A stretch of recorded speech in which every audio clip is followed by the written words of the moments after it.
2015년부터 경성에서 한옥을 지어서 벌어들인 자금으로 임시정부와 국내 독립운동단체에 지원하셨다고 합니다.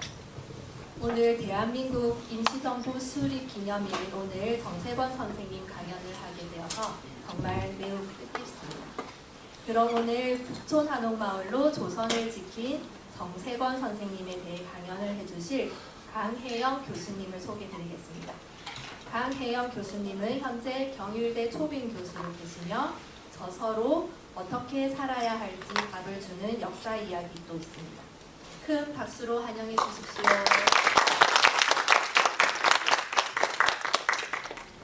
안녕하세요. 소개받은 강혜영입니다. 뵙게 돼서 반갑습니다.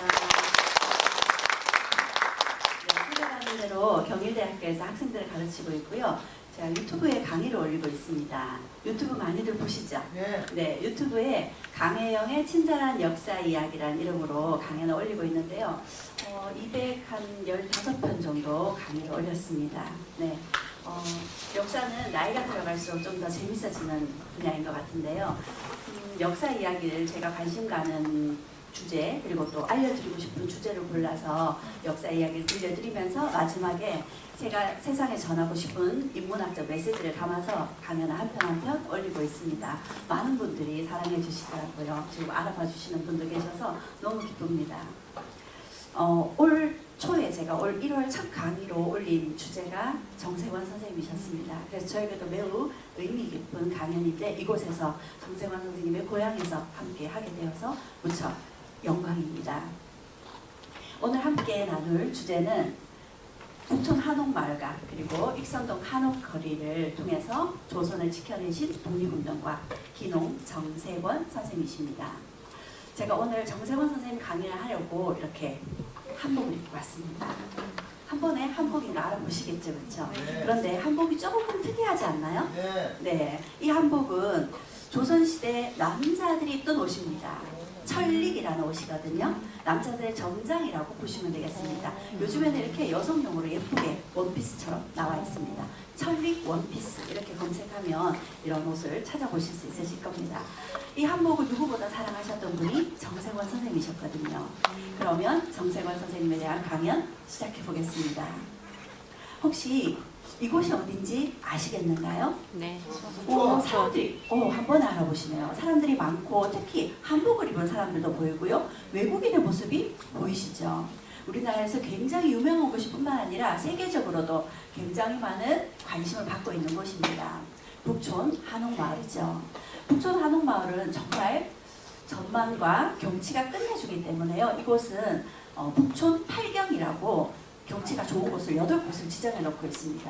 그 중에 제가 재미있는 곳 2곳만 소개를 해드리자면 북촌 한옥마을을 향해서 올라가는 쪽으로 오르막길에 이곳을 북촌 5경이라고 하고요. 반대쪽으로 내리막길로 내려오다 보면 남산 타워가 바라보이는 이런 전망을 북촌 6경이라고 합니다. 이처럼 북촌에는 곳곳에 아주 멋진 경치를 확인할 수 있습니다. 북촌 한옥마을을 제가 영상으로 잠깐 보여드리겠습니다.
이렇게 한옥마을이 지금까지 남아있으면서도 이렇게 잘 어울리는 모습이 멋지지 않나요? 네, 이 영상을 보니까 가보고 싶다 이런 생각이 드시죠? 네. 이 북촌 한옥마을은 언제 만들어진 걸까요? 조선시대 우리 전통 한옥일까요? 아니요. 벌써 정답을 다 알고 계시네요. 이 북촌 한옥마을이 그러면 조선시대 양반들이 살고 있던 곳인가? 아니요. 아닙니다. 그러면 언제 만들어진 걸까요? 그 정답을 조금 이따가 알려드리도록 하겠습니다. 그럼 이번에 북촌 한옥마을 말고 또 다른 곳을 소개해드리겠습니다. 역시 정세원 선생님과 관련이 있는 곳입니다. 그런데 이곳은 분위기가 어떤가요? 한옥마을 같지가 않죠. 네. 이곳은 이렇게 한옥이지만 한옥을 개조해서 한옥 거리를 만들어 두었는데요. 젊은이들이 많이 찾는 곳입니다. 한옥 건물을 개조해서 이렇게 멋진 카페 그리고 가게를 열기도 하고요. 그리고 이 안에서 레스토랑도 만들어져 있고요. 그리고 이렇게 한복을 팔기도 합니다. 저도 이곳을 찾아가서 이곳에서 여름 한복을 구입을 했었거든요. 왜 이곳이 또 오래전부터 한복이 유명했다고 합니다. 익선동에는 이렇게 한복이 옛날부터 한복집이 많았다고 하는데요. 그 까닭이 이곳이 조선의 궁궐과 가까운 곳이거든요. 일제강점기 우리가 궁궐이 피탈되고 난 이후에 궁궐에 살고 있던 많은 궁녀들이 일자리를 잃게 되겠죠. 궁녀들이 나와서 특히 친방에서 일했던 궁녀들은 나와서 한복집을 차렸다고 합니다. 그 궁녀들이 모여서 한복집을 차린 곳이 익선동이었대요. 그래서 이 한복집이 익선동에서 꽤 잘 되었었다고 합니다. 왜냐하면 해방 이후에도 요정이라 그래서 음식점들이 많았었거든요. 삼청동이라든지 종로 일대 음식점이 많았는데 그게 80년대 말 90년대 접어들면서 요정들이 많이 사라지게 되면서 이곳 익선동의 한복집들도 좀 개수가 많이 줄었다고 하는데 여전히 곳곳에 한복집들이 아주 솜씨 좋은 한복집들이 남아있다고 합니다. 이곳이 바로 익선동입니다. 한번 영상으로 보시겠습니다.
처음 보시지 않으셨나요? 네. 이곳은 정말 젊은이들이 많이 찾는 곳입니다. 이 영상을 찍었을 때는 비가 오는, 특히 겨울철이고 비가 오는 날이라 사람들이 별로 찾지 않아서 이런 모습입니다. 여름철에 가면 정말 사람들이 빼곡하게 골목골목마다 줄지어 구경을 하고 있습니다. 정말 멋진 곳이고요. 이곳에서 식사를 하려면 대기도 엄청 기다려야 될 정도로 젊은이들이 많이 찾는 아주 핫한 곳입니다. 그런데 서울에서 이런 동네가 지금까지 남아있기가 쉽지 않았거든요. 사실 이곳도 2000년대 초반, 2004년에 대규모 재개발 분위기가 일었었습니다. 그런데 논의가 아주 활발했었습니다. 재개발을 해야 되느냐, 보존을 해야 되느냐는 놓고 말이죠. 그런데 이곳 가까운 곳이 경복궁, 창덕궁, 종묘가, 특히 종묘가 가까운 곳이거든요. 그러다 보니까 결국 보존을 하기로 했고요. 보존이 되고 난 이후 2010년부터 감각 있는 젊은 사람들이 이곳에 와서 한옥을 그대로 두면서 개조를 하면서 아주 트렌디하게 만들어서 이후 드라마에 나오고 광고를 촬영하고 이러면서 젊은이들 사이에서 굉장히 이슈가 되면서 지금까지도 많은 사람들이 찾는 서울에서 가장 핫한 곳이 여기 익선동 거리입니다. 저도 2번을 다녀왔었거든요.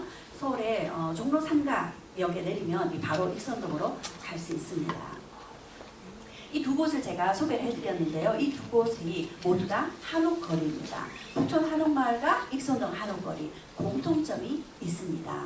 어떤 공통점이 있을까요? 한옥들이 아주 빼곡하게 들어서 있죠. 제가 아까 드론 촬영을 한 거 보여드렸잖아요. 정말 빈틈없이 한옥들이 빼곡하게 들어서 있는 공통점이 있고요. 그리고 또 한 가지 공통점이 이렇게 여러분들이 보셨을 때 오른쪽에는 북촌 한옥마을, 왼쪽이 익선동 한옥거리입니다. 굉장히 닮아있는 모습을 볼 수 있습니다. 이렇게 비슷한 한옥을 지었다는 것은 아마도 한 사람이 지은 것이 아닐까 이렇게 추측이 됩니다. 이렇게 두 한옥거리, 한옥마을을 조성하신 분이 정세권 선생님이십니다. 그야말로 지금으로부터 100년 전에 만들어진 도시형 한옥타운 하우스입니다. 요즘 굉장히 핫한 사람이 트럼프라고 알고들 계시죠? 굉장히 전 세계를 시끄럽게 만들고 있는 사람이 트럼프인데 트럼프가 엄청난 부자이잖아요? 그렇죠. 트럼프가 엄청난 부자가 된 것이 트럼프의 아버지가 지금으로부터 약 100년 전, 90년 전, 100년 전 미국의 엄청난 타운하우스들을 만들어서 엄청나게 많은 집을 팔아서 부자가 되었거든요. 부동산 재벌이잖아요. 바로 그 시기에 우리나라에서도 이렇게 한옥으로 타운하우스를 조성하셨던 분이 정세권 선생님이셨습니다. 굉장히 선진적인 사고를 가지신 분이 아닌가라는 생각이 듭니다. 기농 정세권 선생님, 이분이 바로 나고 자라고 그리고 돌아가신 곳이 이곳 고성입니다. 부천 한옥마을에 가면 부천 한옥마을 역사관이 마련이 되어 있고요. 이곳에는 이곳을 만든 정세권 선생님에 대한 소개가 이곳에 이루어져 있습니다.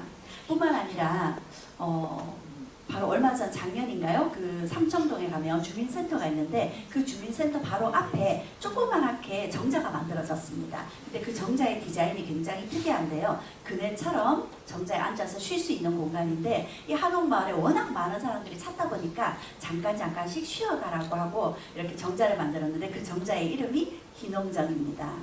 그리고 익선동 거리에도 가보면 정세권 선생님의 모습이 여러 점의 벽화로 그려져 있습니다. 이렇게 이제서야 좀 늦었지만 이곳을 만든 분이 정세권 선생님이라는 것을 알리고 있는 중입니다. 정세권 선생님과 관련해서 서울특별시에서 국사편찬위원회와 그리고 종로구 그리고 한국부동산개발협회와 대한건설협회의 서울지부와 공동으로 기념사업회를 추진하고 있는데 이 사업회의 주인공이 바로 정세권 선생님이라 하시죠. 굉장한 분이 바로 이곳 출신이신 거죠. 그러면 지금부터 정세권 선생님의 이야기를 제가 2편으로 나누어서 이야기를 드리겠습니다. 그 첫 번째는 건축왕 정세권입니다. 정세권 선생님은 이 당시에 목표가 이것이었습니다. 북촌을 지켜라.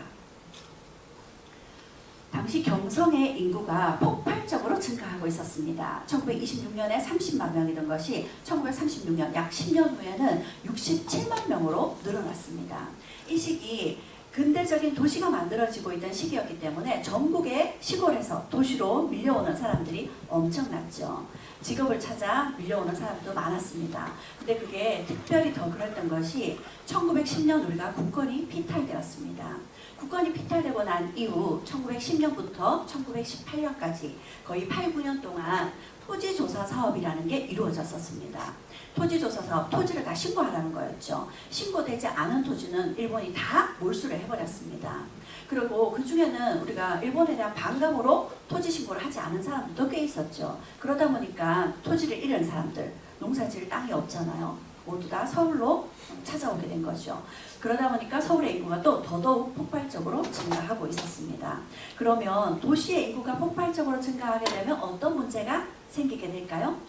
네, 여러 가지 문제가 생기게 되겠지만 가장 큰 문제가 주거지, 주택의 문제가 생기게 되겠죠. 주택이 부족해지는 문제가 발생하게 됩니다.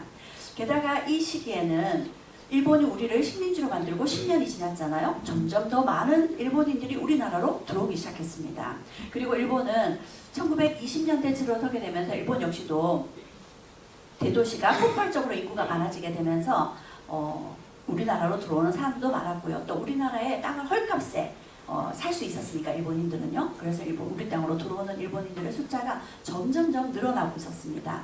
그래서 1930년대에 인구 분포를 보면 특히 서울의 경우에는요. 서울에는 10명 중에 3명이 일본인이었습니다.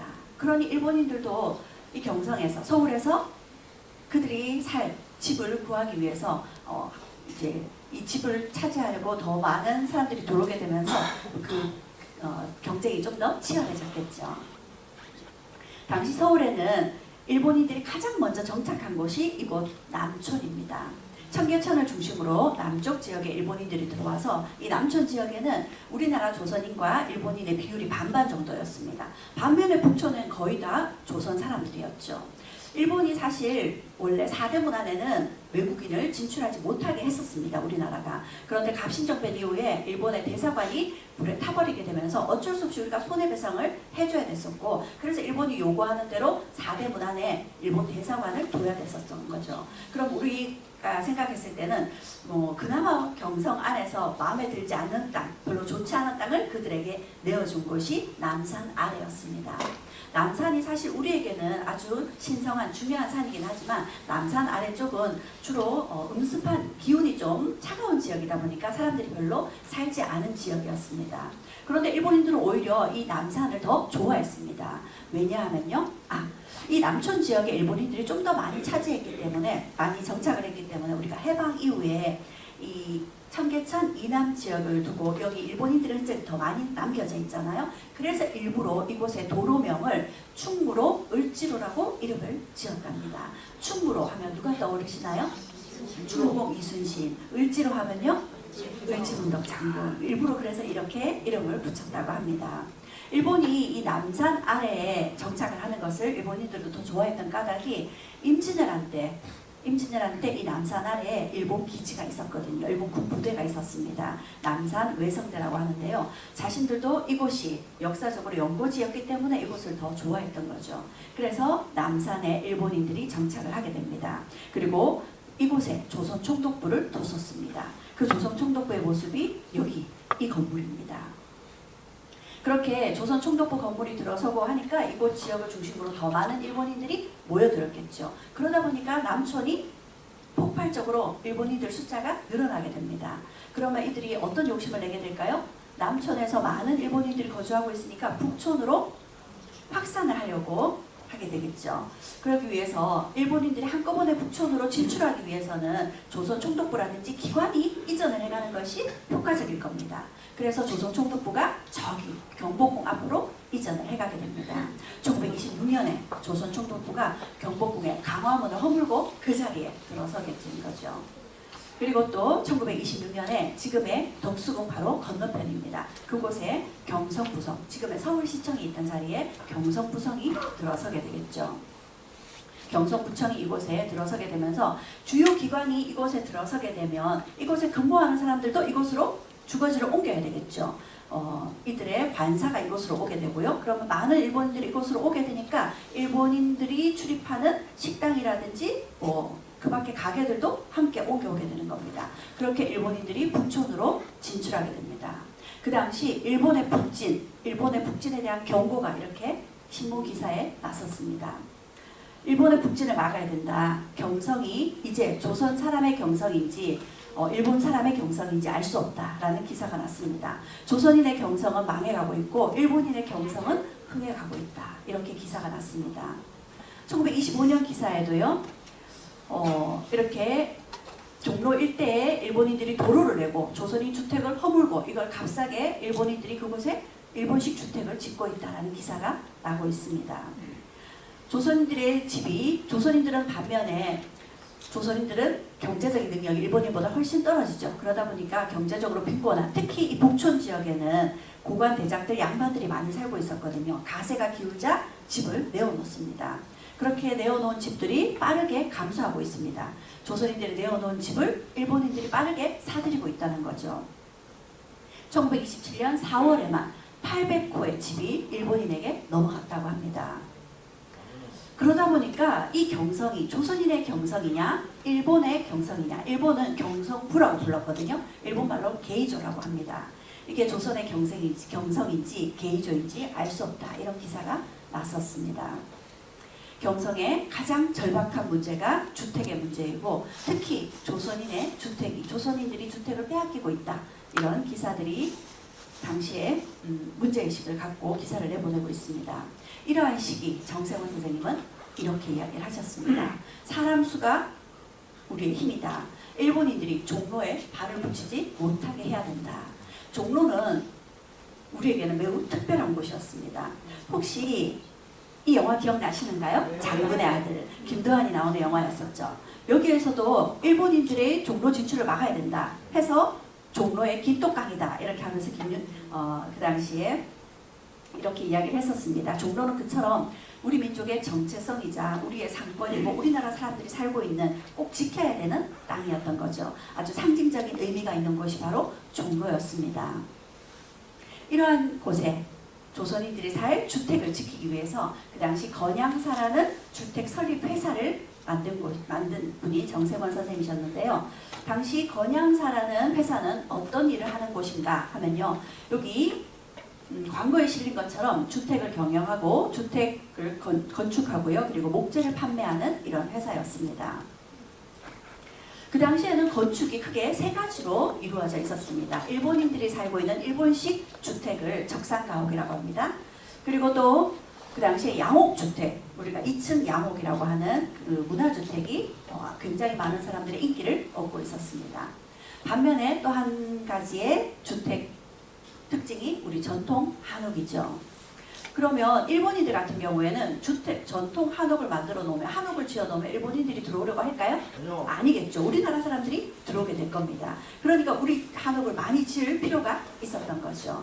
그런데 우리나라의 전통 한옥은 정말 멋지기는 하지만요, 여러 가지 좀 불편한 점들이 있습니다. 어떤 불편한 점이 있을까요? 화장실. 네? 화장실. 네, 화장실이 가장 큰 불편합니다. 네. 그리고 동선이 어떤가요? 집이 워낙 넓고 떨어져 있다 보니까 동선이 효율적이지 못합니다.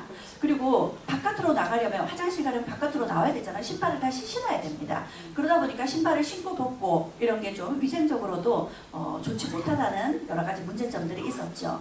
그래서 많은 택지를 차지하는 이 전통 한옥을 좀 개량을 하게 되면요, 이렇게 만들 수 있다는 거죠. 정세권 선생님은 당시 서울에 알맞는 도시형 한옥을 만들게 됩니다. 이런 구조로 말이죠.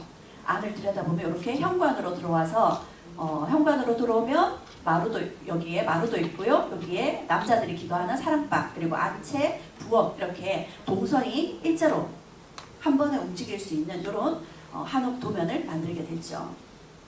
이런 형태로 만들어지게 됩니다. 그러면서 한옥의 특징은 최대한 살렸습니다. 작은 중정처럼 마당이 있고요. 이 마당에 장독대도 줄 수 있고요. 햇볕도 잘 들 수 있고요. 한옥의 장점은 살리면서 한옥의 불편한 점들은 개량을 해서 이렇게 도시형 한옥을 만들 것이었습니다. 그러면 이 도시형 한옥을 많이 만들기 위해서는 땅을 사들여야 되겠죠. 그 당시 익선동에 큰 땅이 매물로 나왔습니다. 북촌 한옥마을보다 익선동 한옥거리가 먼저 만들어졌던 겁니다. 이 익선동에 땅을 매물로 내어놓은 사람은 여기에 있는 이혜승이라는 사람이었습니다. 이 사람이요, 대표적인 친일파입니다. 이 사람은 정계대원군의 후손인데요. 정계대원군이라 그러면 혹시 철종이라고 들어보셨나요? 네, 철종의 아버지가 정계대원군이에요. 그러니까 철종의 친인척들, 그 후손들이 살고 있던 곳이 누동궁이었습니다. 왕족이 살고 있는 곳은 이렇게 궁이라고 높여주거든요. 그 누동궁이 매물로 나왔습니다. 무려 2,500평 땅이었습니다. 이 땅을 사들여서 이걸 쪼개어서 계량형 도시형 한옥을 만든 것이었죠. 이렇게 2,500평에 60여 채의 한옥을 만들었습니다. 그리고 중간중간 반듯반듯하게 길을 냈고요. 그렇게 만들어진 것이 한옥마을이었고요. 아까 영상에서 보여드렸던 익선동 한옥마을이 이렇게 만들어졌습니다. 그럼 이번에는 북촌 한옥마을은 어떨까요? 북촌이라는 곳은 이곳입니다.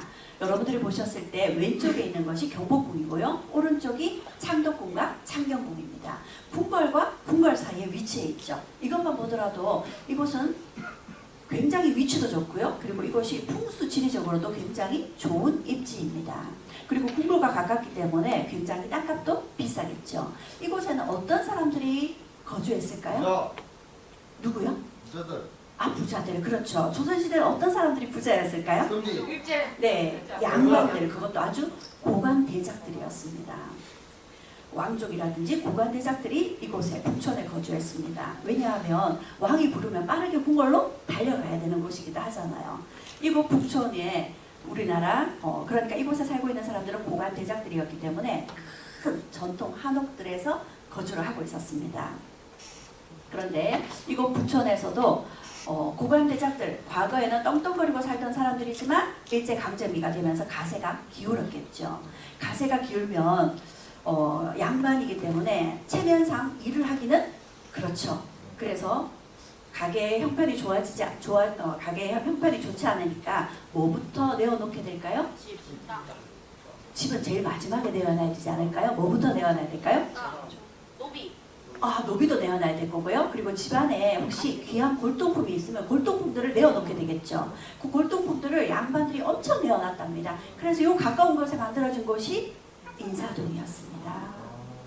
그리고 결국에는 버티다 못해 집을 내어놓게 되겠죠. 그런데 버티다 못해 집을 내어놓는 사람들도 있었지만 큰 집은요, 어떤 사람들이 가지고 있었을까요? 그 당시 친일파들이 큰 집을 가지고 있었습니다. 친일파들은 한옥을 내어놓고 오히려 신식 양옥집을 지으려고 이사를 갔던 거죠. 그러다 보니까 이곳 북촌의 그 중심에, 특히 이 중심에 가회동이라는 이 지역에 많은 친일파들이 큰 땅을 내어놓게 됩니다. 어떤 사람들이 이곳에 땅을 한꺼번에 내어놨을까요? 이재면이라는 사람이 고종의 형님입니다. 그리고 민대식이라는 사람은 역시 아주 유명한 친일파의 아들이었습니다. 그리고 이재환 역시도 고종의 사촌인데 역시 일본으로부터 자기를 받은 친일파였습니다. 그리고 한창수도 일본으로부터 자기를 받은 조선 귀족이었고요. 한상용은 우리가 잘 알고 있는 이완용의 외조카쯤 되는 역시 친족이었습니다. 이런 사람들이 중심가에 살고 있다가 땅을 내어놨던 거죠. 그 땅을 정세관 선생님 모두 사들여서 이곳에 한옥을 지었던 겁니다.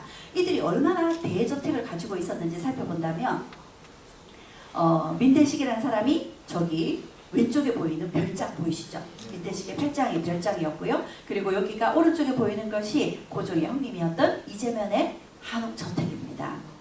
이런 저택들을 내어놓으니까 이거를 쪼개어서 많은 근대식 도시형 한옥을 만들 수 있었습니다. 이곳에 5,500여 평의 95채의 도시형 한옥이 들어서게 됐는데 여기가 바로 지금의 북촌 중심가입니다. 이렇게 북촌 한옥마을이 다닥다닥 만들어졌죠. 타운하우스입니다.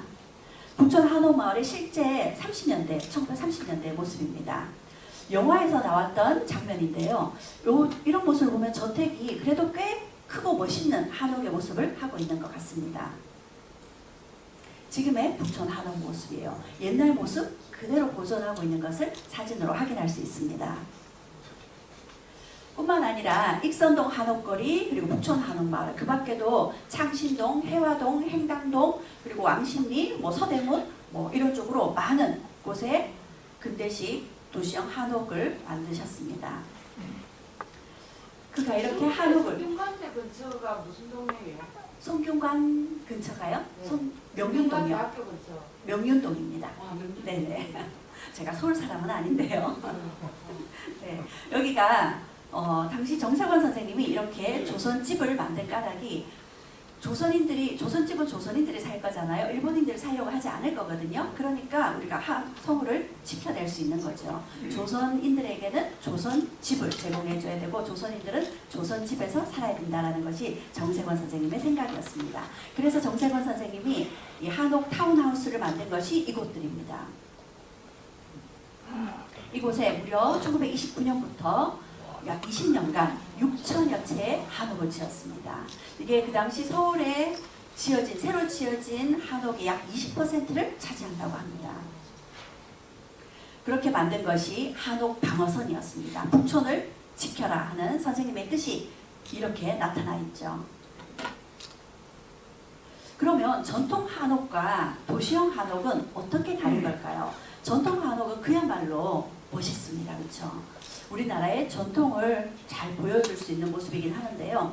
이 전통 한옥은 많은 땅을 차지하고 있고 여러 가지 동선이 좋지 않기 때문에 이걸 도시형 한옥으로 만들었는데요. 이 도시형 한옥으로 만들기 위해서 여러 가지로 고민을 많이 하셨을 겁니다. 전통을 살리면서 편리하게 만들어야 되니까요. 그래서 입구에 들어오면 바로 거실 그리고 예전에는 남자들이 거주하는 공간, 여자들이 거주하는 공간 달랐잖아요. 이렇게 만들어 두었습니다. 그리고 좀 더 편리한 도시형 한옥을 만들기 위해서 주택 설계를 공모하기도 했었다고 합니다. 광고에 공모전을 올린 모습입니다. 그렇게 해서 많은 아이디어를 얻어서 도시형 한옥을 만들었는데요. 정세권 선생님은 도시형 한옥을 만들기 위해서는 이런 요건을 갖추어야 된다라고 하면서 당시 주택 개선안에 대해서 이렇게 이야기를 하셨습니다. 위생적이면서도 햇볕이 잘 들어야 되고요. 그래서 공기순환이 잘 되어야 된다는 거죠. 그리고 실용적이고 견고하고 무엇보다 사용하기 편해야 된다고 합니다. 그리고 건축비를 줄일 수 있어야 싸게 공급을 할 수 있겠죠. 그리고 유지하는데도 비용이 적게 들어야 된다는 것이 정세권 선생님의 생각이셨습니다. 그러면 정세권 선생님이 만든 도시형 한옥은 어떤 모습일까요? 어떤 특징들이 있었을까요? 한옥이 굉장히 비쌉니다. 지금도 한옥을 지으려면 큰 돈이 든다고들 하잖아요. 네. 그러면 이거를 건축비를 줄이기 위해서는요. 대들보 사이즈를 줄여야 됩니다. 석가래도 길게 늘어뜨릴 수가 없겠죠. 그래서 대들보나 석가래의 사이즈를 좀 줄여야 됩니다. 그리고 이거를요. 일정한 사이즈로 규격화시키면 어떻게 될까요? 한꺼번에 대량 생산할 수 있겠죠. 그러면 단가를 줄일 수 있습니다. 이런 방법으로 비슷비슷한 형태의 한옥들을 만들 수 있었던 거죠. 그리고 뿐만 아니라 처마를 길게 내지 않기 위해서 처마 끝에 이렇게 함석이라는 걸 붙였습니다. 함석을 붙이게 되면 햇볕을 막아줄 수도 있고요. 그리고 비바람도 차단할 수가 있고 그리고 비가 오게 되면 빗물이 이 함석을 통해서 이렇게 빠져나갈 수 있겠죠. 이 함석은 비가 와도 녹이 슬지 않는 그런 자재였거든요. 이런 자재를 활용해서 한옥을 훨씬 더 효과적으로 유지 관리할 수 있게 만든 거죠. 그리고 무엇보다 중요한 것이 부엌을 집 안으로 그리고 화장실을 욕실을 집 안으로 들였습니다. 이게 굉장히 그 당시에는 파격적인 것이었죠. 욕실과 부엌을 집 안으로 들이려면 뭐가 이루어져야 될까요? 상수도 시설이 갖추어져야 되겠죠. 상수도 시설이 안에 갖추어져 있으니까 굉장히 편리하게 사용할 수 있었을 겁니다. 뿐만 아니라 그 당시에 파격적으로 전기 설비까지 갖추어진 한옥을 만들게 됩니다.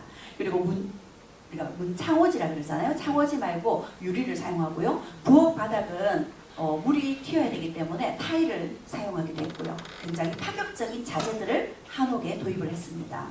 굉장히 창의적인 분이셨던 것 같습니다.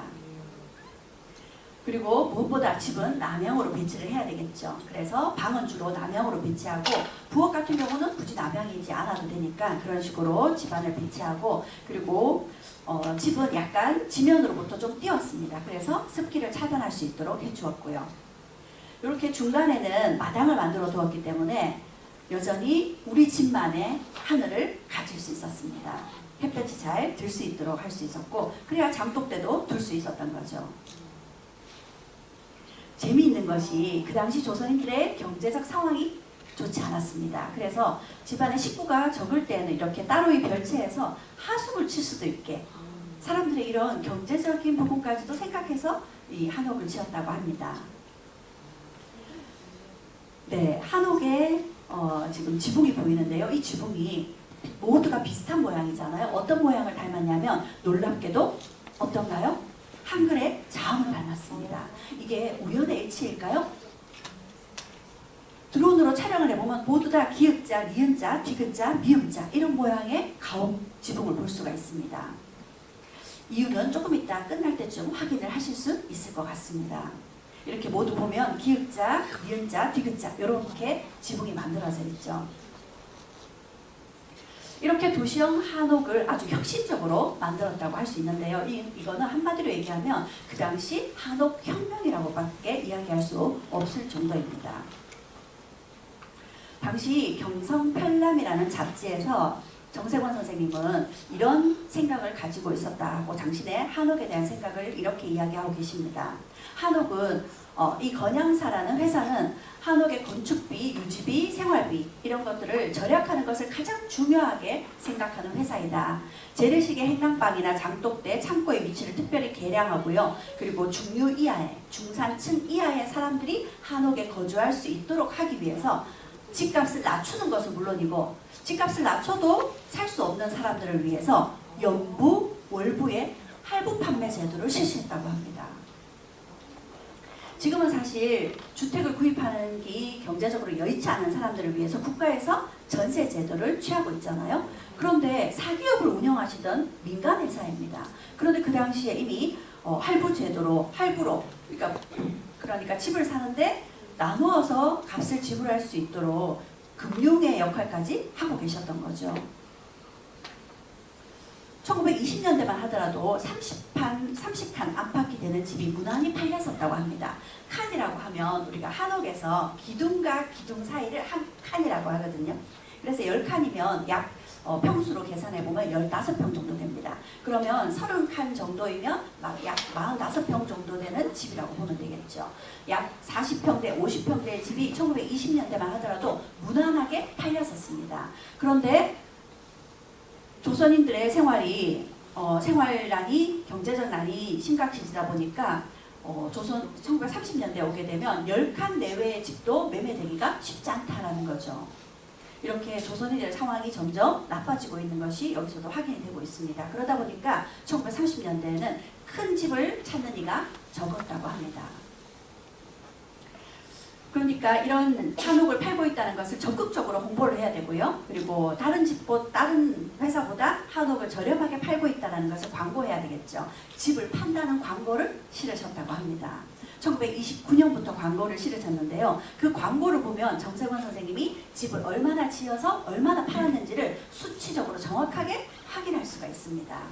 여기에 보면 개동, 익선동, 창신동 모두 이 동네에서 집이 모두 20평대에서 50평대까지 골고루 집을 판매하고 있다. 이렇게 집을 파는 광고가 나오고 있습니다.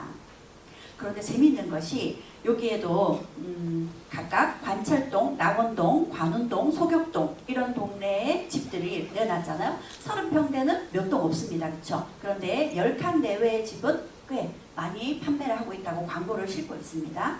그렇게 이 집을 만들어 놓은 집을 광고를 하고 있고요. 여기에 보면 창신동 651번지 요 땅은 창신동의 651번지 땅은 땅을 매각하겠다라고 광고를 내고 있습니다. 땅을 살 사람은 이 땅을 사라고 광고를 싣고 있죠. 근데 이 광고가 실렸던 것이 1929년 2월 7일입니다.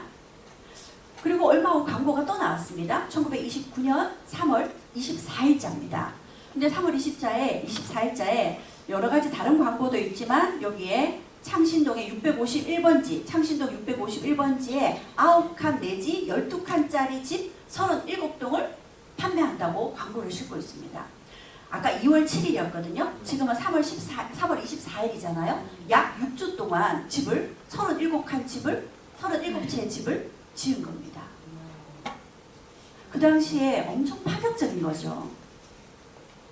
그렇게 많은 집을 지어서 많은 사람들에게 공급을 했던 거죠. 1929년에 광고에 실린 것만 확인을 해보면 모두 170여 채를 판매했다라는 걸 확인할 수가 있습니다.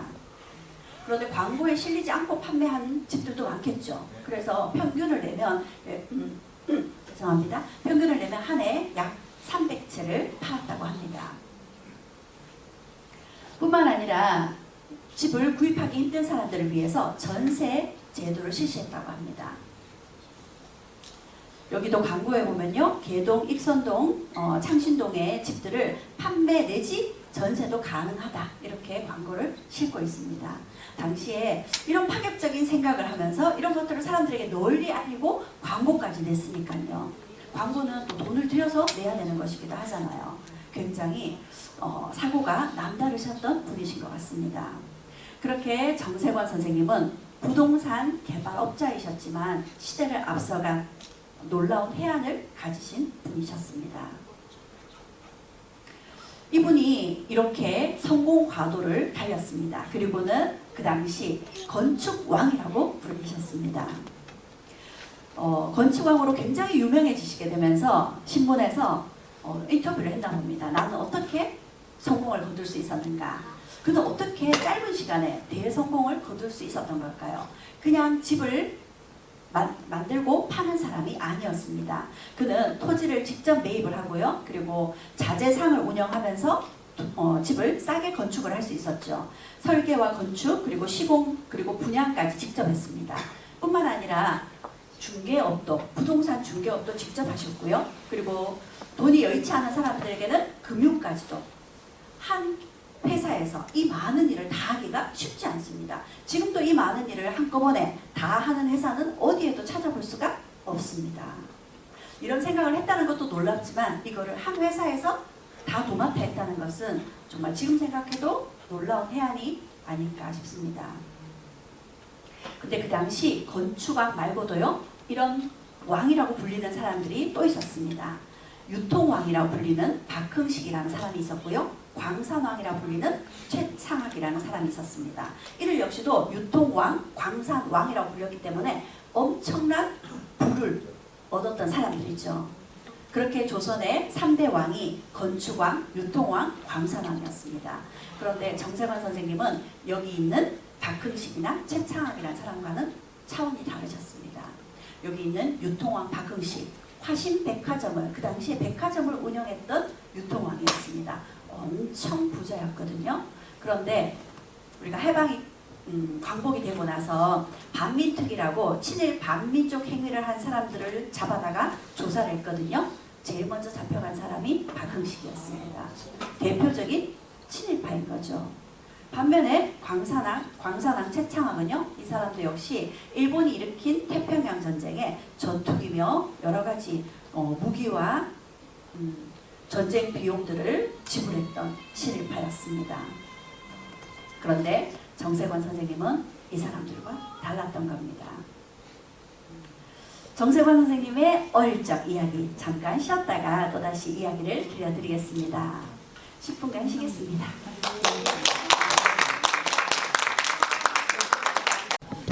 10분 지났는데 시작해도 될까요? 네. 좀 일찍 끝나게 되면 질문도 좀 받고 이야기 나누는 시간 좀 만들어 보겠습니다. 정세관 선생님이 이곳 고성 출신이시죠? 정세관 선생님이 나신 곳이 고성군 하이면 덕성리입니다. 네, 죄송합니다. 정평입니다. 네, 바로 찍어주시네요. 네. 이곳이 아주 절경이더라고요. 마이크가 괜찮아요? 네. 마이크가 자꾸 나왔다 안 나왔다. 아, 이제 괜찮네요. 상도가. 네, 상도감 있는 곳이더라고요. 이곳에서 하셨습니다. 쌍발이라고. 아, 그래요? 저거일까 발이라고. 네. 정세관 선생님에 대해서 그렇죠. 이게 배터리가 다르나 봅니다.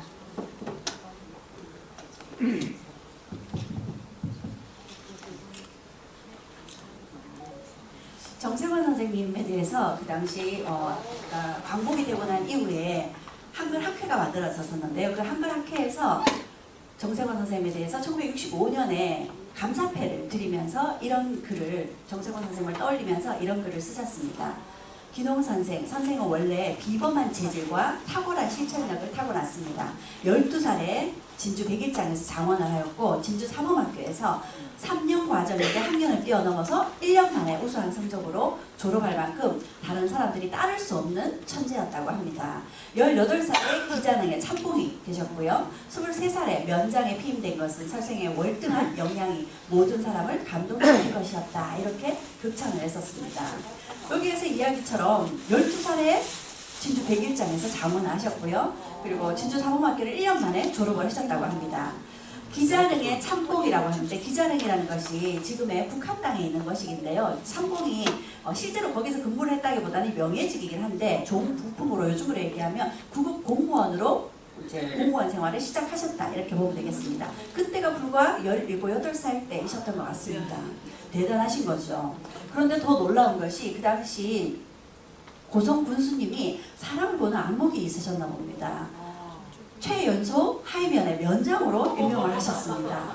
이때 나이가 20살 전후, 20살 넘어서다 하기도 하고 20살 전이라고도 하기도 하거든요. 정확한 그 연역을 알 수가 없더라고요. 20살 내외이셨던 젊은 나이에 최연소 면장이 되셨습니다. 그 당시에 이게 사실 면장이라 그러면 그 마을의 살림이라든지 행정을 이끌어가야 되는 사람인데 여러 가지 경험이 많아야 되는 사람이 그 역할을 맡는 것이 맞을 텐데 아주 젊으신 분인데 발탁을 하셨습니다. 왜냐하면요.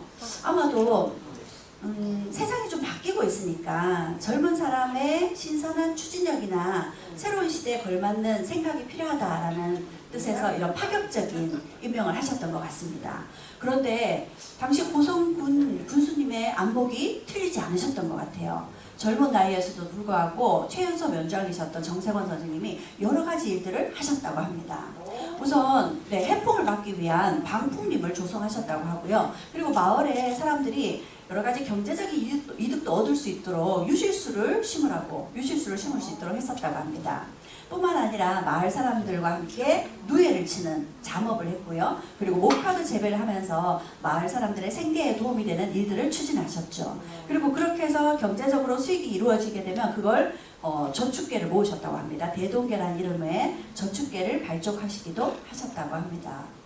젊은 사람인데도 불구하고 마을 사람들을 이렇게 리더십 있게 이끄는 모습이 사실 쉽지 않을 텐데요. 대단하신 것 같습니다.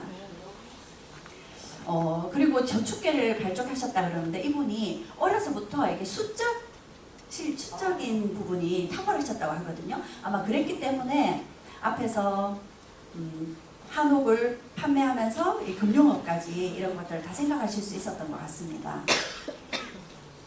그리고 무엇보다 교육에 관심 많으셨습니다. 당시 이곳에도 서당이 있었거든요. 그런데 이 서당이 아니라 지금은 뭔가 근대적인 교육 시스템이 필요하다 해서 근대적인 교육 시스템을 도입하려고 했고 이름까지 바꾸진 않았지만 이제 명목은 서당이었지만 그 속에 근대적인 교육이 이루어지고 있었던 거죠.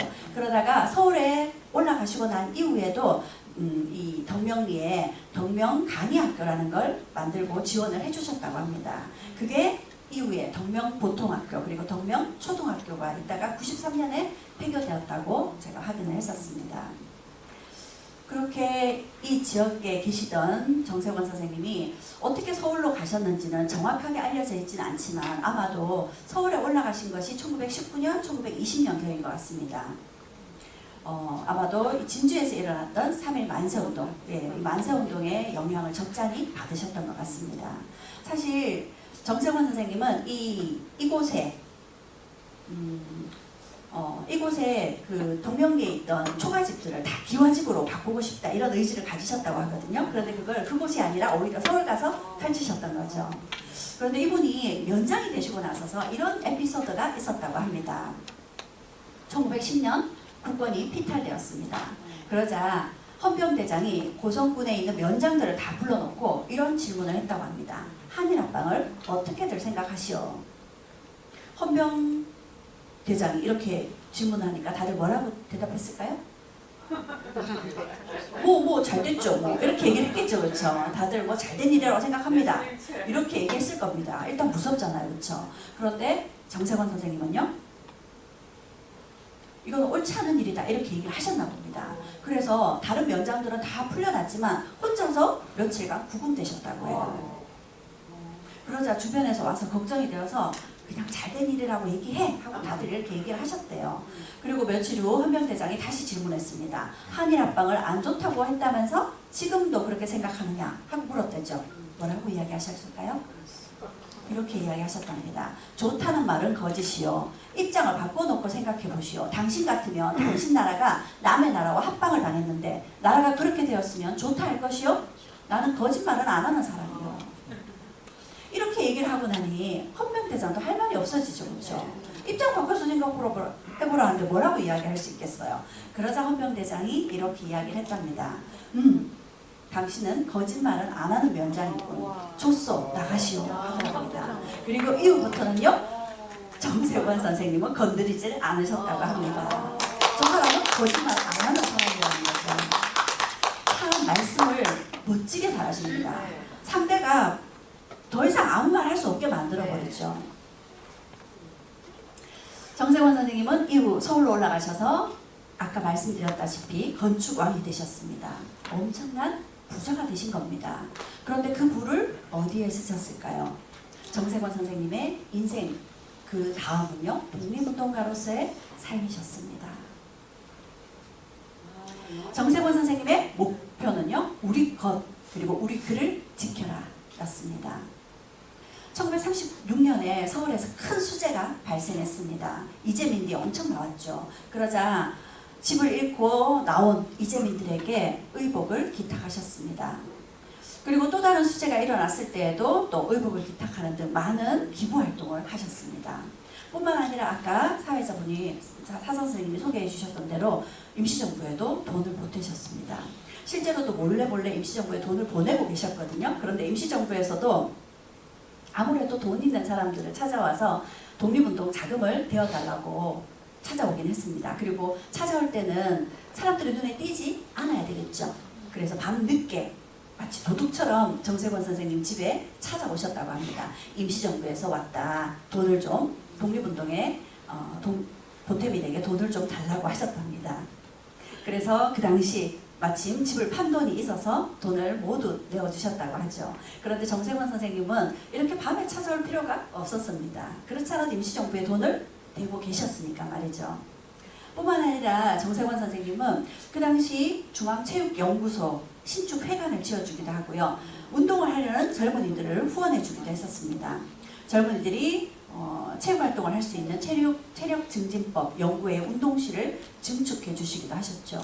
여러 가지 활동들을 하셨던 거죠. 그리고 1927년에 우리나라에 신간회라는 게 만들어졌었습니다. 이 신간회라는 게 독립운동을 하던 사람들이 여러 가지 생각이 조금씩 달랐습니다. 민족주의 계열의 독립운동가들도 있었고요. 사회주의 계열의 독립운동가들도 있었습니다. 생각이 다르다 보니까 힘을 합하기가 쉽지 않았어요. 근데 우리가 독립을 되찾으려면 무엇보다 중요한 것이 힘을 합해야 되는 것 아닐까요? 그렇게 만들어진 것이 이념을 떠나서 힘을 합해보자 해서 만들어진 것이 신간회였습니다. 그런데 이 신간회가 운영이 되는데도 금전적으로, 재정적으로 큰 도움을 주셨습니다. 무엇보다 정세권 선생님이 우리나라 독립운동에 가장 큰 기여를 해주신 것이 두 가지인데요. 그 첫 번째가 물산장려운동이었습니다. 이 물산장려운동은 1920년에 조만식 선생이 평양에서 가장 먼저 시작했던 운동이었습니다. 쉽게 얘기하면 국산품 애용운동이죠. 조선 사람은 조선 사람이 만든 것을 사고 먹고 입자는 겁니다. 여기에 보면 그 당시 물산장려운동을 홍보하기 위한 캠페인, 광고인데요. 우리가 만든 것 우리가 쓰자 그러죠. 내 살림 내 것으로, 조선 사람은 조선 것, 이렇게 광고를 실었습니다. 굉장히 큰 호응을 얻었습니다. 우리나라 독립을 위해서는 당연히 그래, 우리가 우리 땅에서 나는 거, 우리나라 사람이 만든 것을 사야지 해서 많은 사람들이 호응을 했었습니다. 그런데 안타깝게 이 물산장려운동은 1920년대 중반쯤 되었을 때 벌써 시들해졌습니다. 왜일까요? 우리나라 사람들이 만든 것을 살려는 의지는 강한데요. 뭐가 어떤 상품이 우리나라 사람이 만든 건지 알 수가 없는 거예요. 요즘처럼 이렇게 인터넷이라든지 이런 통신이 발달하지 않은 시대잖아요. 그러니까 우리나라 물건을 우리나라 사람이 우리나라 공장에서 만든 물건과 그걸 사려는 사람들이 만날 수 있는 장을 마련해 줘야 됐었는데 그게 없었던 거죠. 1920년대 후반부터 중반부터 시들시들해져 가고 있었습니다. 이 물산 장려운동이라는 게 조선 사람은 조선 물산을 조선에서 나고 조선 사람이 만든 것을 쓰자라는 거잖아요. 사실 정세권 선생님이 이미 물산 장려운동을 하고 계셨던 겁니다. 조선 사람에게 한옥을 공급하고 있었고 조선 사람들은 그 한옥을 사서 살고 있었잖아요. 이게 바로 물산 장려운동 아닌가요?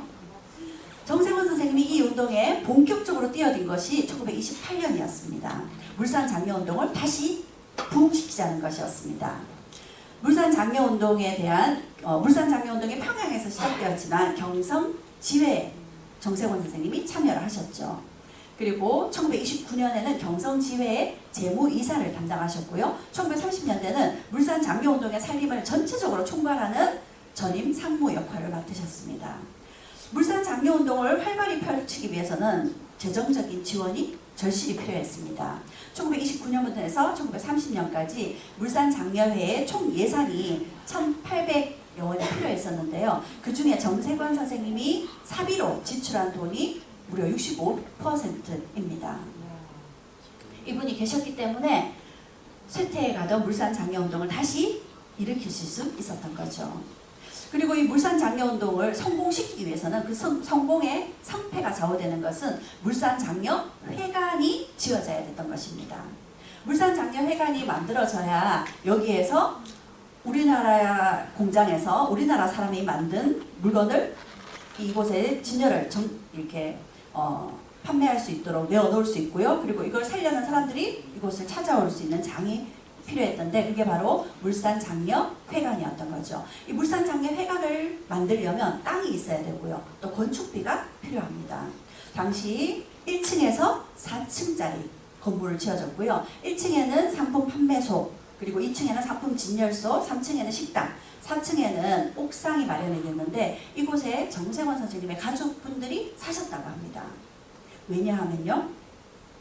이 물산 장려회관을 만들기 위해서는 기금을 조성해야 됐습니다. 땅도 사야 되고 건축비도 필요하니까요. 약 2만 원을 들여서 건물을 지었다고 하거든요. 2만 원이면 지금 돈으로 환산하면 최소 60억이라고 합니다.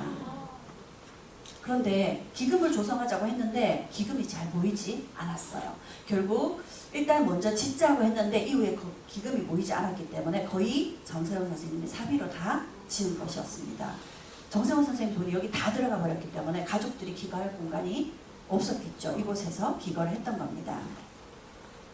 당시 조선물산 장려회관이 지금은 남아있지 않은데 그 당시에 조선물산회에서 만든 기관지에 이미지가 있는데 아마 이런 모습이었지 않을까 추측해 볼 수 있습니다. 그렇게 물산 장려회관이 만들어졌습니다. 물산 장려회관이 만들어지니까 물산 장려운동이 활기를 띨 수 있었겠죠. 당시 안재홍이라는 분이 물산 장려회의 회관이 건축되면서 앞으로 물산 장려운동이 일보 더 전진할 수 있겠다. 이렇게 감격스러운 기사를 싣기도 했습니다. 여기서 이 물산 장려운동을 하면서 안재홍이라는 분을 알게 되었는데 이분을 통해서 또 다른 독립운동을 또 하시게 됩니다.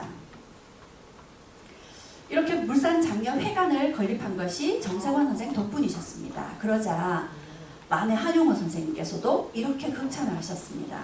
만해 한용운 선생님은 다들 아는 분이시죠.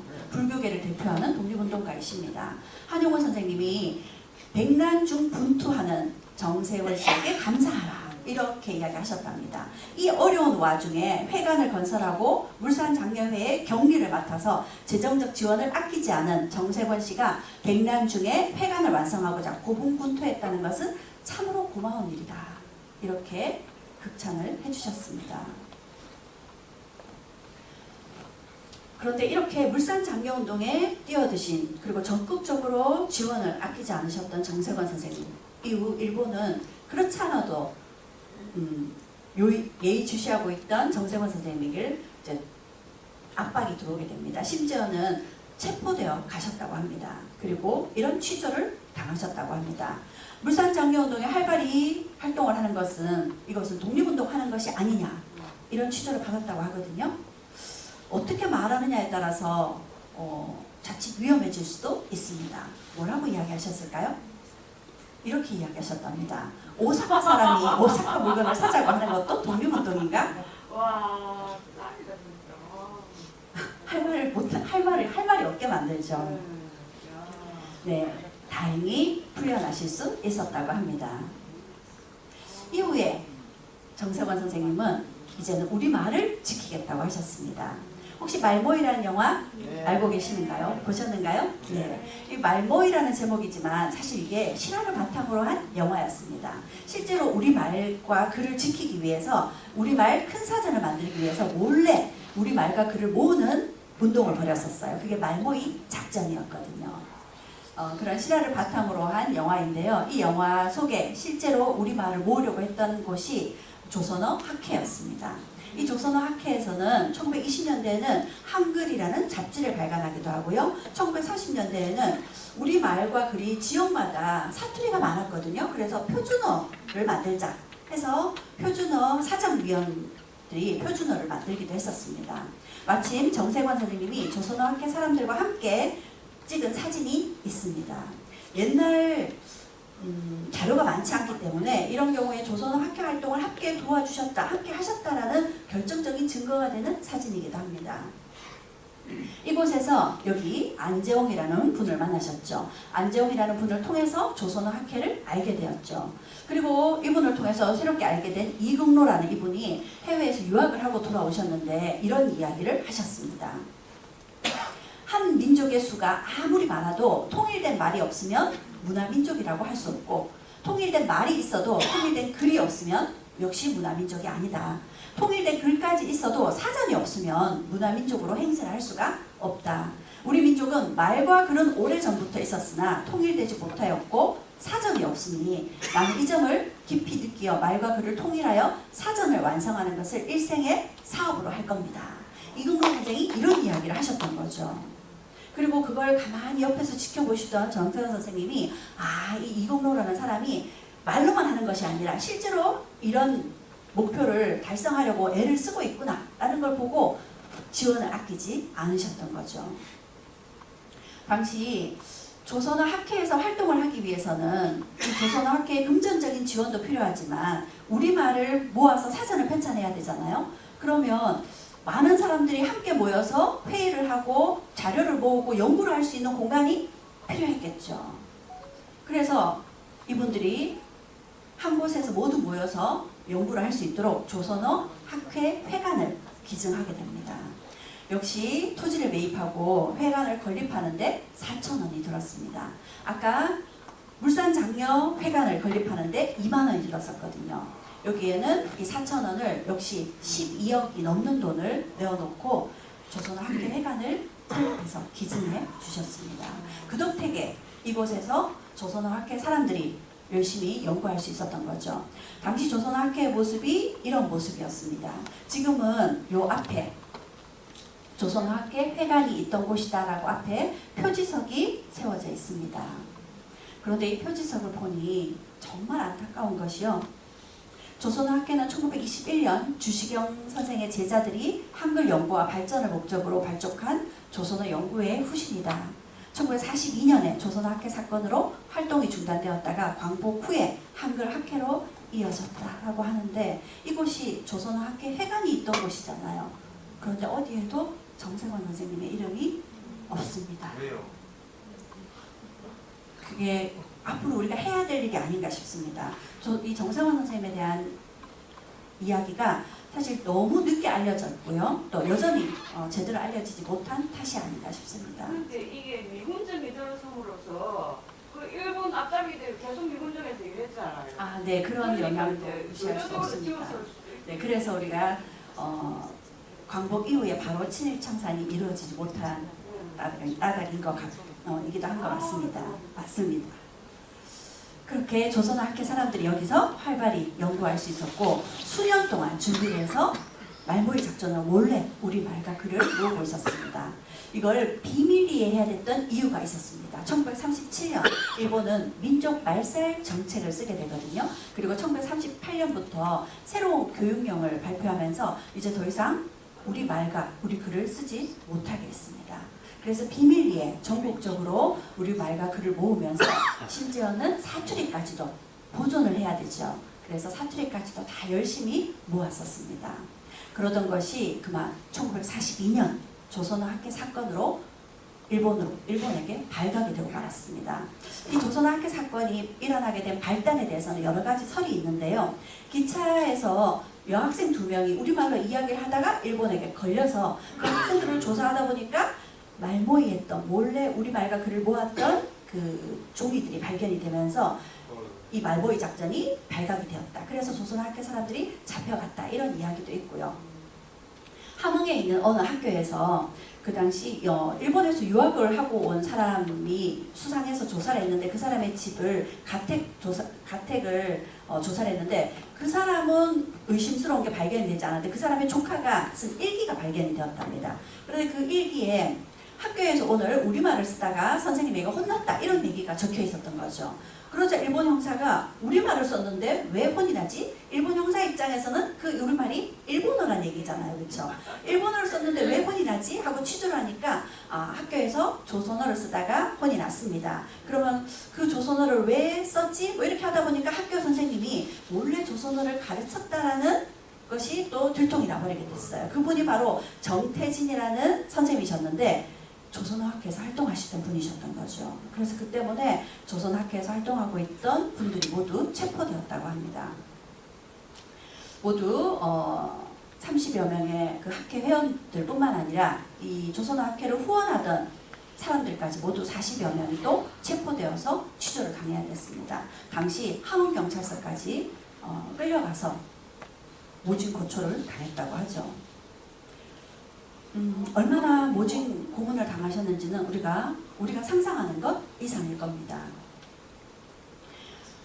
당시 많은 조선어 학회 사람들이 체포되어서 고문을 당하고 고초를 겪었어요.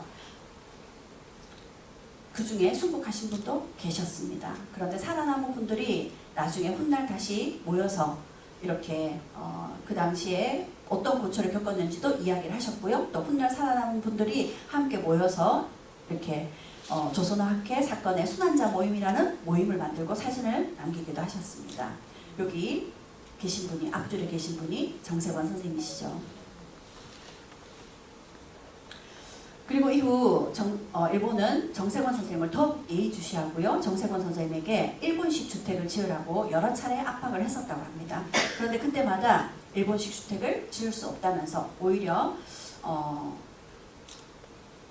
그 일본의 감시를 피하려고 더 이렇게 활발히 사업을 펼칠 수 없었던 부분도 있는 것 같습니다. 그런데 일본은 계속 정세권 선생님을 압박을 했고 결국에는 경제사범으로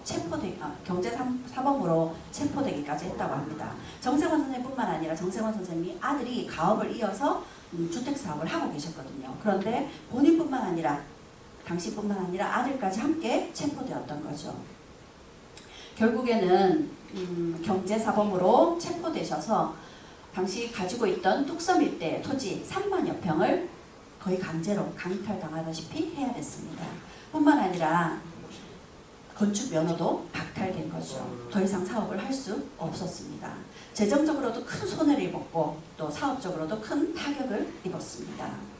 그래서 우리가 광복이 될 때까지 사업을 펼칠 수 없었습니다. 광복이 되고 난 이후 다시 일어서려고 하셨겠죠. 그런데 이 당시 입은 타격 때문에 다시 재기하기가 쉽지 않으셨다고 합니다. 그리고 우리가 광복이 되고 나서도 다시 정부가 수립될 때까지 엄청난 혼란을 겪어야 됐었습니다. 그리고 좀 사업을 다시 일으켜보려고 실제로 곳곳에서 사업을 다시 하려고 했었던 모습들도 흔적들도 발견할 수 있다고 하는데 그렇게 다시 재개하려고 하셨지만 곧 한국전쟁이 또 발발했거든요. 한국전쟁 중에도 끝까지 피난을 가지 않으시고 서울에 남아 계셨다고 합니다. 그러다 결국 한국전쟁 때 크게 다리를 다치셨다고 해요. 1.4태 때도 가족들은 피신을 시키면서 끝까지 서울을 지키셨다고 합니다. 광복이 되고 난 이후 정세권 선생님은 무엇보다 큰 걱정이 그 조선어 학회에서 우리말 큰 사전을 만들기 위해서 준비해 놓은 자료, 그 자료가 모두 일본에 의해서 압수되었거든요. 일본은 그걸 어떻게 했을까? 그 흔적을 찾을 수가 없었답니다. 아마 일본이 우리말을 쓴 것이기 때문에 다 없애버리지 않았을까 하는 것이 가장 큰 걱정이었습니다. 그런데 1945년 9월에 서울역에 있는 한 창고에서 우리말이 쓰여져 있는 원고 뭉치가 발견되었다고 급히 조선학회에 연락이 왔답니다. 찾아가 봤더니 네, 말모이 작전으로 어렵게 모아뒀던 그 원고들이 모두 보관되어 있었던 겁니다.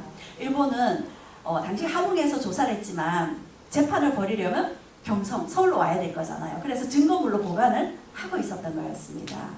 그렇게 큰 사전을 만들 원고들을 다시 회수할 수 있었고 이걸 토대로 우리말 큰 사전을 발견할 수 있었습니다. 1947년에 1권이 나왔고요. 그리고 57년에 6권이 모두 완간되었습니다.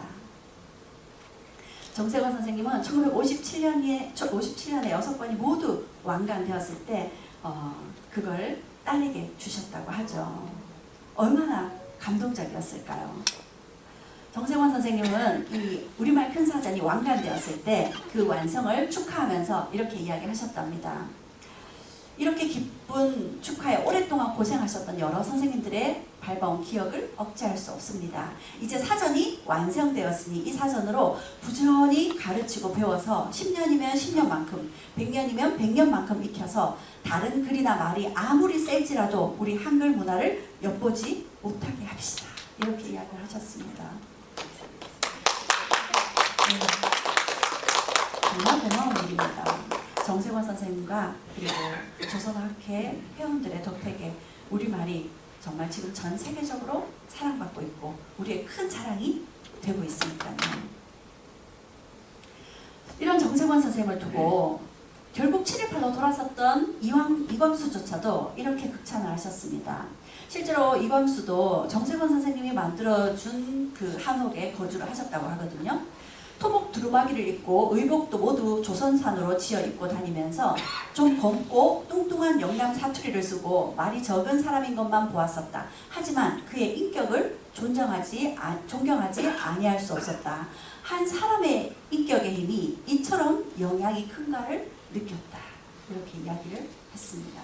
이광수로부터도 이렇게 격찬을 받으신 분이 정세권 선생님이셨는데 우리가 오랜 세월 동안 정세권 선생님을 제대로 알지 못하고 있었다는 것이 참 부끄럽고 죄송한 것 같습니다. 그는 경제 독립운동가였고 문화 독립운동가였습니다. 정세권 선생님의 남겨진 사진 속 모습입니다. 모두 어떤 옷을 입고 계시는가요? 수의는 아니에요. 한복이죠. 네, 한복을 입고 계십니다. 정세권 선생님은 한복만을 고집하셨다고 합니다. 한복은 우리 민족의 정체성을 보여주는 옷입니다. 늘 한복만 고집하셨던 정세권 선생님의 모습을 보면 그가 얼마나 나라를 생각하고 민족에 대한 정체성을 고민하셨던 분이신지 짐작하고도 남음이 있습니다. 이처럼 정세권 선생님께서 지키신 것은 한옥뿐만이 아니었습니다. 우리 한옥에 그리고 조선물산 그리고 한글, 한복까지 우리가 누리고 있는 것, 우리가 지켜야 될 것을 모두 정세권 선생님께서 지켜주셨던 거였죠. 정세권 선생님이 나신 곳에 가면 이 기념관이 만들어져 있습니다. 정세권 선생님께서 1959년에 다시 이곳으로 내려오셨습니다. 고성으로 내려오셔서 그때가 72세였다고 하거든요. 거의 홀로 내려오셔서 이곳에 거주하시다가 1965년에 78세로 돌아가셨습니다. 돌아가실 때까지 거주했던 그 집을 대들보하고 석가래를 이제 모두 가지고 그 집은 허물고 새로이 그 사셨던 집의 목재들을 가지고 만든 것이 이 전시관이라고 들었습니다. 이곳에 가면 뒤늦게 만들어졌지만 정세권 선생님의 흔적을 만날 수 있습니다. 안에는 정세권 선생님에 대한 소개와 함께 대들보에는 정세권 선생님이 남겨놓은 글씨도 볼 수 있다고 합니다. 1965년에 돌아가실 때 정세권 선생님이 남겨놓은 유품은 이게 다였습니다. 노주발과 쌀돼 그리고 조선말 사전이 있었습니다. 당신이 애를 써서 만드셨던 조선말 큰 사전을 죽을 때까지 간직하고 계셨죠. 유품이 이것밖에 없다는 것이 더욱더 우리를 안타깝게 하고 슬프게 하는 것 같습니다. 당대 최고의 건축왕이셨던 분이 마지막은 참 외로우셨을 것 같기도 하고요. 안타까운 모습입니다. 다행히 이후 1965년 한글학회로부터 공로패를 받으셨고요. 1990년 건국훈장 애족장이 수여되었습니다. 선생이 돌아가시고 난 25년 만에 선생의 업적을 세상이 알아준 것이었죠. 정세권 선생님은 이곳 고성군 선생님이 나신 곳 근처에 바다가 내려다 보이는 곳에 무덤을 있었다고 합니다. 그런데 2016년에 우리나라 보훈처에서 대전 국립현충원으로 모셔졌습니다. 그래서 지금은 이곳은 그냥 가면으로 남아있는 것 같습니다. 정세권 선생님은 요즘 흔히 얘기하는 부동산 개발업자였습니다. 부동산 개발업자의 어감이 이윤을 추구하는 것 때문에 좀 어감이 부정적으로 느껴지지만 그 당시에 부동산 개발업을 한다? 굉장히 선진적인 생각이셨고요. 부동산 개발업으로 큰 성공을 거두셨습니다. 하지만 그 돈은 모두 독립운동에 쓰셨던 분이시죠. 부동산 개발자 정세권 선생님. 하지만 그가 없었다면 지금의 북촌의 모습도 서울에 남아있는 한옥의 모습도 우리는 만날 수 없을 겁니다. 혹시 북촌과 익선동을 걸으실 기회가 되신다면 꼭 정세권 선생님을 떠올려 보시기 바랍니다. 정세권 선생님을 떠올리시면서 언젠가 서울에 갈 일이 있다면 북촌 한옥마을 그리고 익선동 한옥거리를 꼭 걸어보시기 바랍니다. 지금 우리는 누군가가 지켜낸 이 공간에서 누군가가 지켜낸 말과 글을 쓰면서 살고 있습니다. 우리가 누리고 있는 이 모든 것이 정세권 선생님의 지켜낸 것이었습니다. 정세권 선생님의 호가 기농입니다. 어떤 의미일까요? 기본 농사라는 말을 줄인 거라고 합니다. 정세권 선생님은 늘 이렇게 생각을 하셨다고 합니다. 한 식구가 배를 줄이지 않을, 배를 가득 채울 수 있는 밭을 바라보고 있는 것이 복이다. 한 6식구, 7식구 되는 식구가 배 골지 않도록 조그마한 텃밭이 있고 6, 7명이 거주할 수 있는 한옥이 있으면 그게 바로 행복이다 라고 생각하셨다는 거죠. 일제강점기에는 이런 행복을 누리는 것이 쉽지 않았던 거죠. 근데 우리는요, 이 이상의 행복을 누리고 있습니다. 그거 역시도 정세권 선생님의 덕분이기도 한 것 같습니다. 그런데 우리는 이런 행복을 누리고 있지만 더 큰 행복을 찾으면서 더 큰 행복을 욕심내면서 지금 누리고 있는 행복이 행복인 걸 모르고 있는 것 같아서 참 안타까운 생각이 듭니다. 정세권 선생님이 당신의 호를 기본 농사, 우리가 사는데 부족함이 없는 그걸로 충분한 것이 복이다, 행복이다 라고 생각하셨던 것처럼 지금만큼은 지금 내가 살아가는데 누리고 있는 가장 기본이 되는 것이 무엇인지 그리고 가장 소중한 행복이 되는 것이 무엇인지를 다시 돌아보면서 정세권 선생님이 우리나라 사람들이 누리고 싶었던 행복이 무엇이었는지 다시 생각해 볼 수 있는 시간이 되었기를 바랍니다. 긴 시간 경청해 주셔서 감사합니다.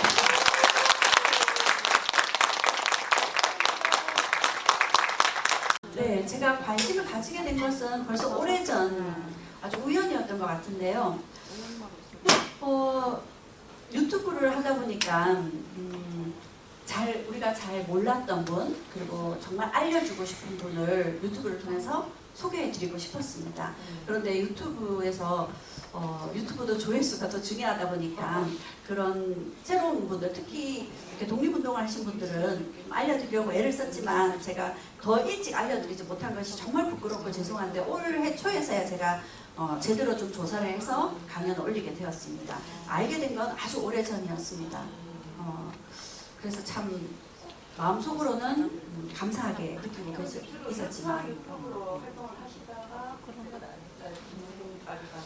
네네 그렇게 된 겁니다. 유튜브 활동을 하다 보니까 또 많은 분들이 유튜브를 통해서 역사를 들어주시니까 좀 사명감이라고 해야 될까요? 제가 이런 일을 해야 되겠다, 이런 분들을 소개해 드려야 되겠다라는 그런 생각들이 많이 들어서 근데 정세원 선생님이 하신 역할들이 워낙 많다 보니까 좀 조사나 공부가 좀 필요했었습니다. 그래서 올해서야 올리게 된 거죠. 네? 원전공이 역사 쪽. 네네 그렇습니다.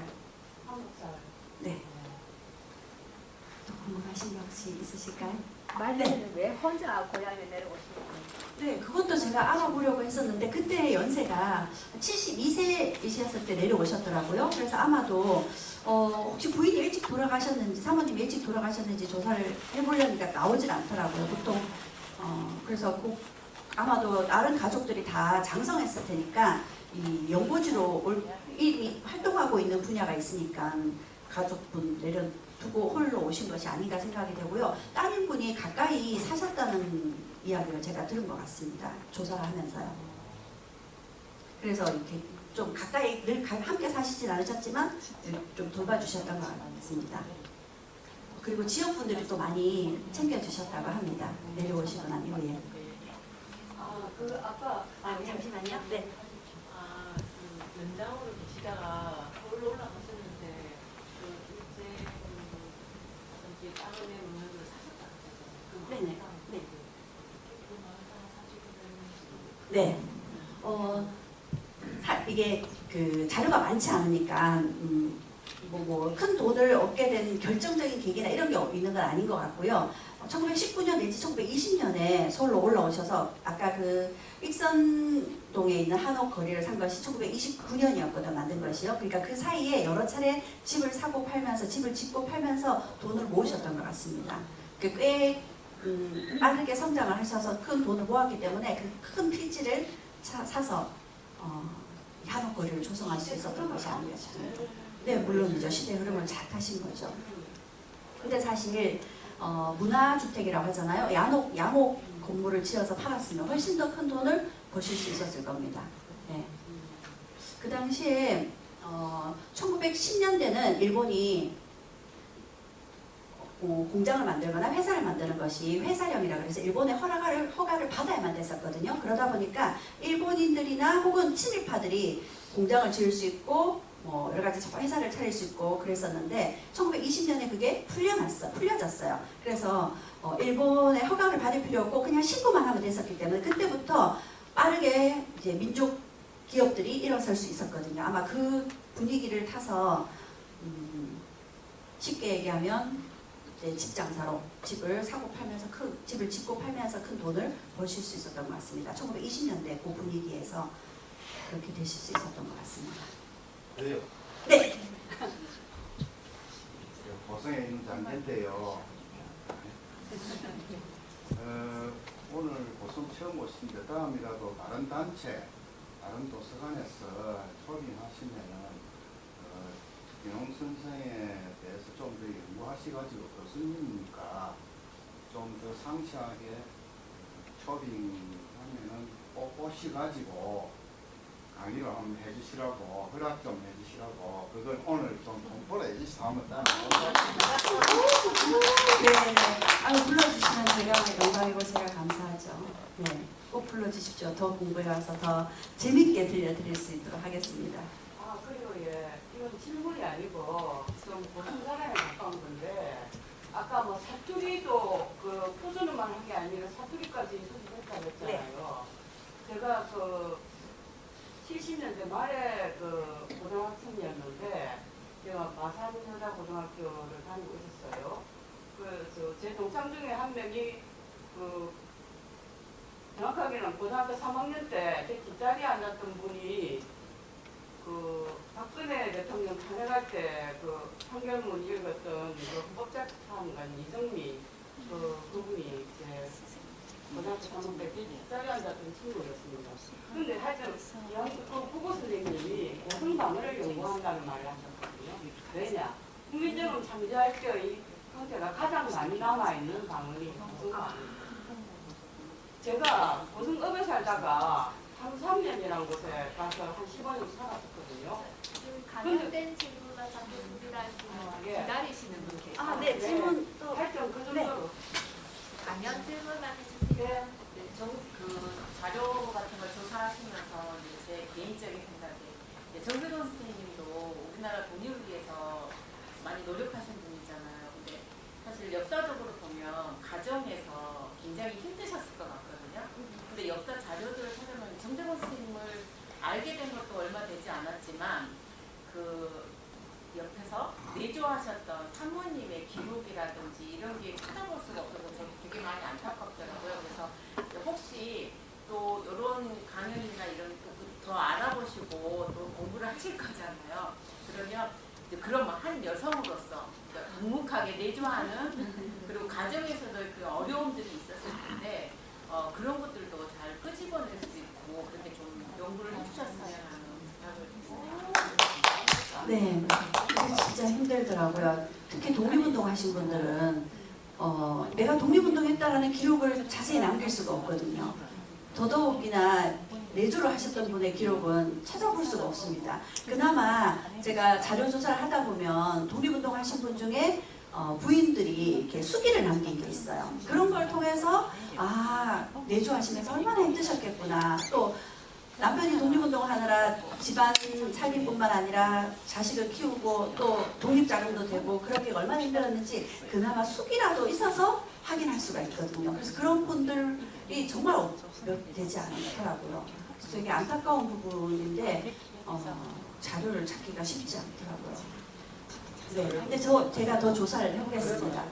네, 네, 다행히 그 정세권 선생님의 자식분 밑에 이제 손자분들이 그때 증언을 하시는데 그 증언 역시도 언제였는지 모르겠지만 혹은 제가 뭐 할머니께 들었는지 할아버지께 직접 들었는지 모르겠지만 이렇게 이제 이야기를 하시니까 어디 가서 유튜브나 이런 강연에서 얘기하기엔 좀 근거가 좀 부족한 부분들이 좀 있다 보니까요.